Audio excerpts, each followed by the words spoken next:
Good day boys and girls, today me and Wilborn yap about the CTL playoffs for the 1996 season. We also hand out our Wilborn Awards for Elite Players Tone, don't forget that. Of course, who could forget? Let's get started Wilborn. Let's do the Rookies of the Year. For the Offensive Rookie of the Year, we will have to go with Charger running back Eddie George. George comes into the league with 56 meters along with an elite running owner. That equation is golden. Defensively it was more of a crapshoot. Several possibilities here. In the end we took Atlanta linebacker A. Lewis. Lewis is already an elite backer and has the skills needed to make all-league honors as well. Now let's turn our attention towards the most valuable players.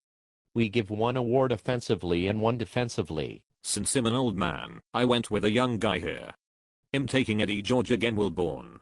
Lefty can pound you to death with dismal runners. Now you're giving him a top 5 back. Watch out CTL, this could get ugly. Not a bad pick, but you didn't gamble too much with your selection.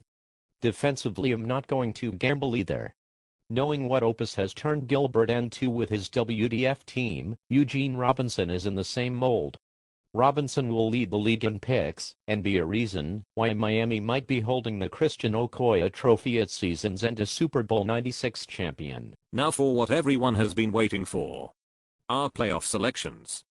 Home-seeded New England will play host to the divisional rival Jets. Wilborn, what's your take on this game? Too much Steve Young is what I see. Young will have just a subpar season for the Patriots, but come playoff time he shows his best. He comes up huge in this game Tony, and the Pats take it 21-10. In the other King Khan Conference first-round playoff game we have the Cleveland Browns playing host to the Dallas Cowboys. Probably the most exciting first-round game. This one will be interesting. Gats versus Chaos. Chaos does not like Gats. Most people do not. So what would be better than putting Gats on the couch watching the rest of the playoffs for the Browns? Cleveland wins in OT 23-17. Wow, an OT game in the first round. Going on a limb, how Wilborn. Let's move on to the other conference. The home-seeded Chargers, and my pick for Rookie of the Year and Offensive MVP, George Welcome Ifer and Digman for the first round. In what will be a tightly contested ball game, I see George versus Junior Seau as the matchup to watch. How do you stop a good running attack, Tony? By calling their plays a lot. Well, that helps, but I was referring to elite linebacking play. Seau definitely fits the mold as the most complete backer in the CTL. Unfortunately he will get thrown a few times by Lefty, and lead to some big gains. San Diego pulls away down the stretch 31-21. Closing out the first round we have the number 2 seed Dolphins hosting the Oilers. Wilborn, I smell upset. No, it's just your cologne, Tony. But you are correct, we are going to go with the upset. The wild card Oilers somehow get the job done behind TD. Not wanting to throw to Robinson, Davis will get a load of carries on the ground and control the clock. This will put Miami QB Bobby Hebert behind the 8 ball and force the game on him. He will not deliver and lose his touch late in the game. Houston wins 28-14. Pats and Browns, Chargers, and Oilers. On to the second round. We have some doozies here. Romeo Crennel took the Patriots playbook with him to Cleveland. Crennel is no longer there, but he misplaced his book. This means it is still in Cleveland somewhere.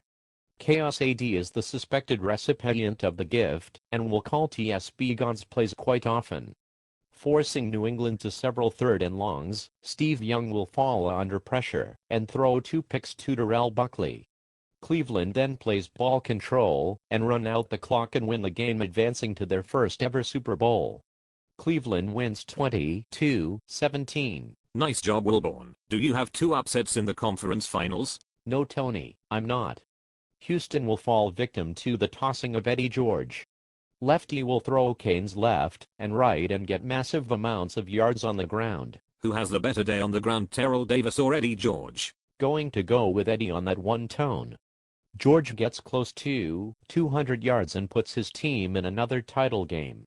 Lefty's second in 3 years of CTL. San Diego takes care of Houston 28-7. So our Super Bowl is Cleveland versus San Diego. An exciting matchup for sure. 2 of the most skilled owners in CTL. I will have a hard time calling a victor out of these 2. Chaos Eddie and Lefty. Lefty has told me personally that being bounced from the Hamilton console tourney has stuck with him. Wanting to get back as revenge eventually. Yes, I did know that, Tony. This is how I see the Super Bowl playing out.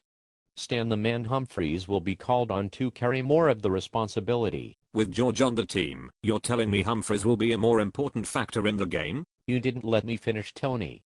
George will get hit with the injury bug in the second quarter, pulling his hammy. Wow, what a way to go out in the big game.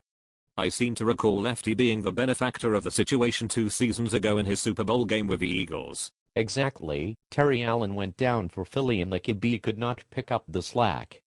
Tied up at the half, San Diego will still be in the game. Unfortunately, Humphries will find the wrong color uniform too many times in the second half and the Browns will take advantage. Taking advantage of his turnover battle 1, Chaos AD will not look back and put up some points on the board. Winning his first ever CDL title, Chaos AD will then decide to retire from CDL and ride off into the sunset a la John Elway. Browns take the title 31-21. Now prove us all wrong, boys and girls. That's all we have. We will be back later on with our week 1 big finish. Good night, Canada.